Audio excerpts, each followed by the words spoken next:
Hello, climbers, and welcome to Season 3 of Climbing Mount CMMC.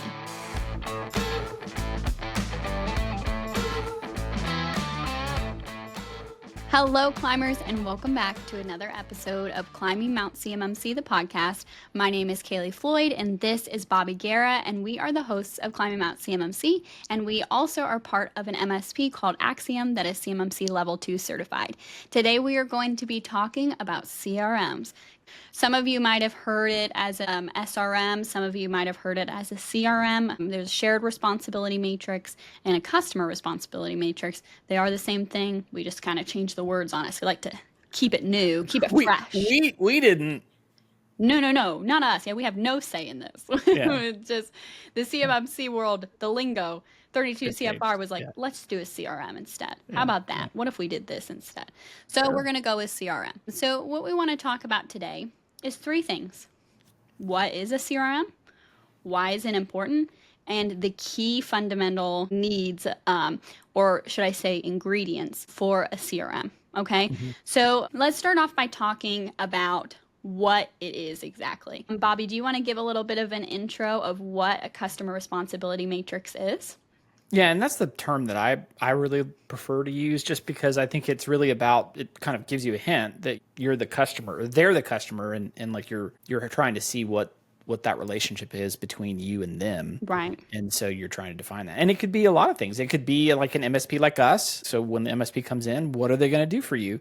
It could be Microsoft, for example. Like when you're using their cloud solution, they have a CRM and an SSP that you can install and use and have. And in fact, you should do that in your assessment. And it talks about what they're going to bring to the table. So for example, when you're connecting to SharePoint and other things, they have mechanisms in place to ensure that those connections are FIPS validated, like the SSL certificate and those things. So if you do that, then you can utilize the SRM that they have, or CRM, however you want to say it, to show that, okay, well, I'm doing it this way and I'm going to inherit that from them because they assume that responsibility because they made sure that they set it up correctly. Right. And then when I use that, everything's going to be great. So it helps you start to kind of know who's responsible, and then hopefully shift some of that responsibility off. And possibly, because in a situation like with Microsoft, because they're FedRAMP, if you shift it over to them, then it's a straight inheritance. And if you do it correctly, then you get to inherit that responsibility and get partial either credit or completely getting a control met, for example. Right.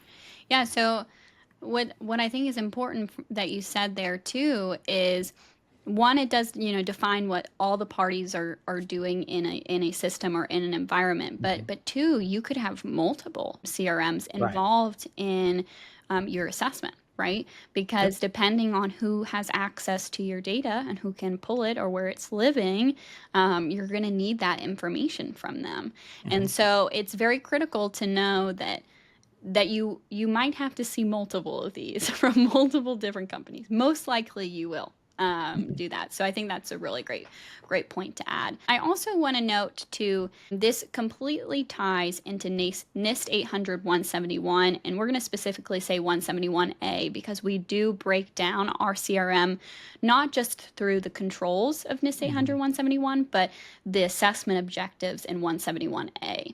And it's very important to note that part of it, because it is very much connected to your system security plan. If you don't know what a system security plan is, this is the first time you're hearing about that, you should definitely check out our episode about that as well.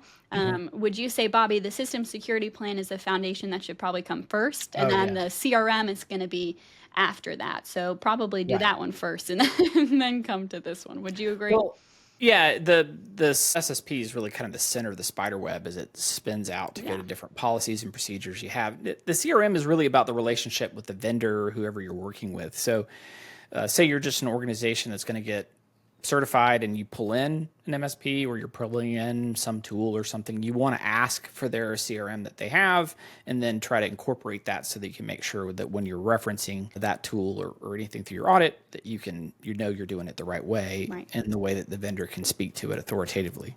Yeah. So what about, Bobby, if you ask the vendor that you're working with for their CRM and they say they don't have one? Yeah. Especially like 2 or 3 years ago, as we were going through this journey, that was pretty much the common conversation you would have. Mhm. You go to try to talk to a vendor, and you're like, you kind of cross your fingers and hope to God that they have something that they can give you.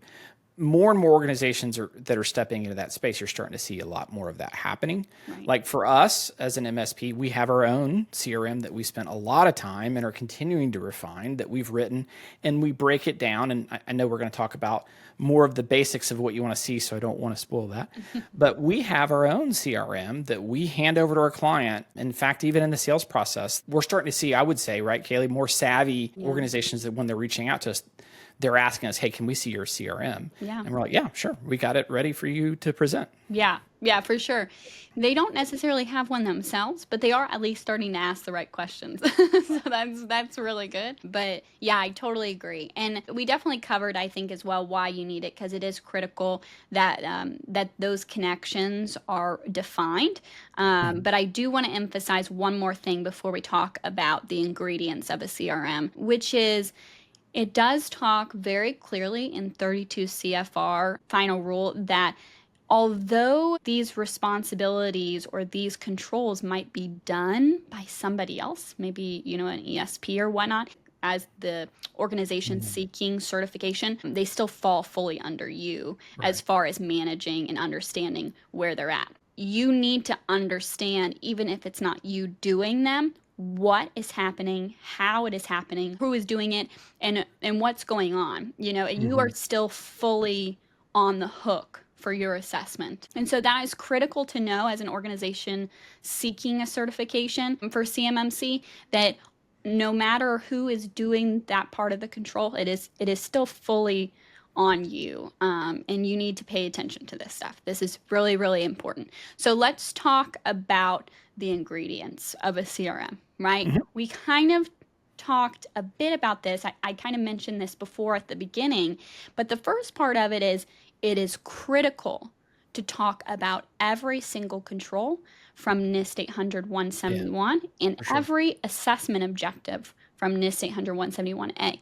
So you need to list those out so that you know what needs to be covered, and then you can kind of write those out as you go along. Do you want to talk specifically about that part of it too, Bobby, or anything you want to add to that? Yeah, like 2.5, 3 years ago when we were first doing our first draft of doing a CRM, we actually contracted with Brian Hubbard, and we sat down and we started going through to try to see how we wanted to do it.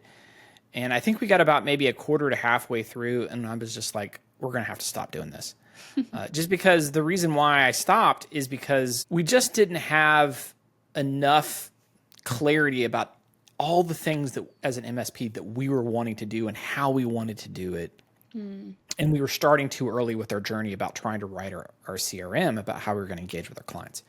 So I think really you want to have all of that as an MSP well defined before you start writing your CRM as you're going to engage with your client. You got to know in your bones what you're going to be delivering and how you're going to do it, because in the CAP, right, it talks about how the CRM needs to be presented in the assessment in phase one, that the auditors are going to want to see that MSP and whatever CSP or other vendor you're using, they're going to want to see that CRM so they can understand what that engagement is between you and them. Now, I would go further. I would say as a client, if you're engaging with an MSP, you would want to see in that matrix, like I would want to see the contract talk to it somehow. I would want to see that definition of who's responsible for what contractually, like empowered. So that is a pro tip that I would say. Like if you're working with an MSP, make sure that MSP in their agreement that they're going to have with you, that it talks to about the CRM and who's responsible for what. And the CRM is another part that's important, is the CRM needs to talk not just about who's like just simple binary, like you're responsible, I'm responsible. It needs to speak intelligently about how that line of division is. For example, if you just took 311, Alpha, Bravo, and Charlie, and those assessment objectives broken down, in the CRM, you might say an Alpha, the user's identified. So that would be the client, right? The client identifies who's allowed to have access to the system. The processes would also be the users. They would say, okay, we're going to use these apps. We're going to have these things installed. So the client authorizes them. And then the devices, they're going to say, here's all the machines people are going to connect. But then you turn to the MSP and you say, okay, now make all this happen. Right. Make sure that the users that now I've authorized to do, you go add them in the system. So the MSP does that. And you would define that in your CRM, and you would write that all down, and you would have the detail.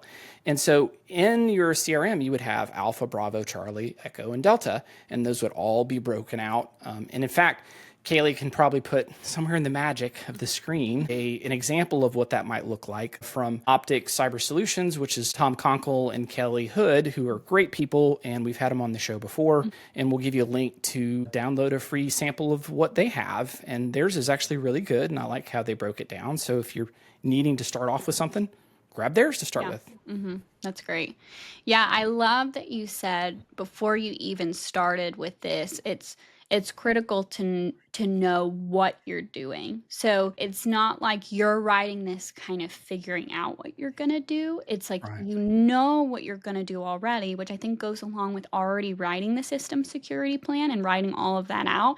And then you come to this afterwards, knowing what's happening and knowing how you're executing things, or knowing how your MSP is executing those things and whatnot. So I'm really glad that you said that.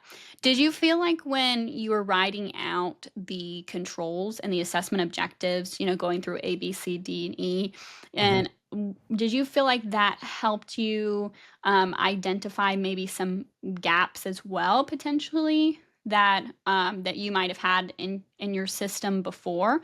Would you recommend doing it that way, or would you recommend starting kind of with a more broad approach? That's a good question. I think mileage is going to be varied based on the person in the organization that's doing it. For us, I think we had everything pretty well nailed down as we started going into the CRM, but it's kind of like that whole example of where you say, well, I understand what a bike is, but I've had to draw what a bike looks like as far as in how the pieces connect, and the tires and the chain and the handlebars. Like once you start trying to draw it, you're like, wait a minute. So what connects to what first? Like you feel in your bones, you really understand it. But when you start really putting it down on paper, then you're like, okay, well, and then you can start seeing these other doors that you haven't thought about that you might not see behind those. So a lot of that has to go down to, as you're writing them, you need to think about not only how you're going to say who's responsible for what, but how are you going to support it? Right. So if you think to yourself, okay, I'm going to add the users, right? So if you're just using 311, for example, I'm going to make sure the users that they have requested me to do, I'm going to do that. I'm going to put that on my shoulder. That's my responsibility. But what are the processes and procedures and policies as an MSP? How are you going to make sure that happens? The client's going to tell you, you're going to get a form, right? They're going to send it to you in a form. Is it going to go to your ticketing system? Right. Like you got to really think about that. So as you're writing those responsibilities out, you define those. That all's great. This is good. That's what you need to do.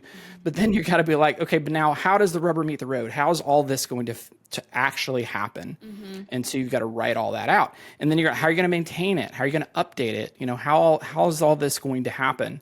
You really need to think about that. So that matrix really starts moving you further down the path of having that deeper and right relationship with the client. And then if you really want to go advanced pro mode, as an MSP, and I go to support a client, that client might have a consultant that is working with them. So also in your CRM, sometimes what you can do is say, okay, well, how am I going to work with a client and a consultant? So that's another thing you can have in your CRM as well, which is an interesting way of doing things. I love that. Yeah. Okay, so let's list this out. So you've got NIST 800-171 controls and the 171A assessment objectives fully broken out. Then you speak to who is responsible and how much are they taking of that responsibility on each of those controls. And then a statement to that responsibility, defining it clearly. So it's not just like, oh yeah, we do this. It's like the end, right? And then also, if you want to kind of do it a little bit on pro mode, you could also speak to if, somebody could outsource this or be done by a consultant or somebody else besides that. Is that correct? Sure. Yeah, because like maybe the organization has an MSSP. that is going to do all the SIM solution and other types of things. As an MSP, are you prepared to divide those duties? Maybe you aren't. Maybe the Right. answer is no, you can't do that. But maybe it is. And you could better clearly define where those lines of separation would go if that engagement were to go that path. Mm-hmm. Those are really good ways that you can make things that are more gray, very binary. And they're also very helpful in protecting all parties involved to Yeah. make sure that they're limiting the risk and exposure and clearly defining who's supposed to be responsible for what. Yeah, excellent. Well, this is, again, guys, this is going to be a very brief overview of a CRM and just, the key components of it. If you're interested on like a deep dive into creating one of these and maybe some visual examples as well, please make sure to like or comment on this video so that we know that you're interested in more of Maybe that we could kind do a of. workshop. Yeah, Who maybe knows? we could do like some sort of workshop or webinar about it. We'd love to do that and just connect with you guys. Also, too, Because we're fresh off our heels of CMMC Midwest. We did that. And we MSP did. GeekCon. And then we also, I'm wearing the MSP GeekCon. Mm-hmm. And here's the nice little thing that they gave us for Little doing that. award from WSU Tech, right? Yeah, and so like we did one where we went through the SSP in much more detail. It was like a workshop. It was really fun. So maybe Maybe we if we could do didn't one have on here. comments, we might do something on a webinar. Who Yeah, knows? yeah. And while this is dropping, we will be at Seek West in Vegas, talking to some people. Yes. I have the new merch, kind of Show them the back. That is fire. little sneak peek of the back of my shirt. Pretty sick. Not going to show the whole thing, but if you're at Seek West, make sure you stop by booth 12. If you're listening to this now, stop what you're doing right now and go by booth 12 and grab a t-shirt. So we hope you guys enjoyed this episode, and make sure to tune in next week for another episode of Climbing Mount CMMC. But until then, guys, keep on climbing. See ya. Make sure to follow us on LinkedIn and YouTube to stay up to date on the latest CMMC news. We hope you guys enjoyed today's episode and listen out for the next one. But until then, keep on climbing.